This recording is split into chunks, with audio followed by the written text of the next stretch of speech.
ஜெபித்தவர்கள் பிறகு என்ன செய்தார்கள்?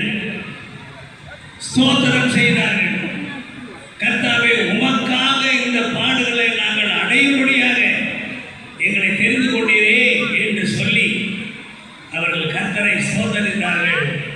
பிறகு பாடினார்கள். அவர்களோடு சேர்ந்து அந்த சிறை கைதிகளும் பாடியிருப்பார்கள் என்று நான் விசுவாசிக்கின்றேன். அப்பொழுது என்ன நடந்தது? ஒரு அற்புதம் நடந்தது. ஒரு பெரிய நில அதிர்வு அங்கே ஏற்பட்டது. அந்த சிறைச்சாலையின் அஸ்திவாரங்கள் அசைந்தன. அப்படியே அசைந்தன. அசைந்த பொழுது என்ன நடந்தது? சிறைச்சாலையின் கதவுகள் எல்லாம் திறந்து கொண்டன. அவர்கள்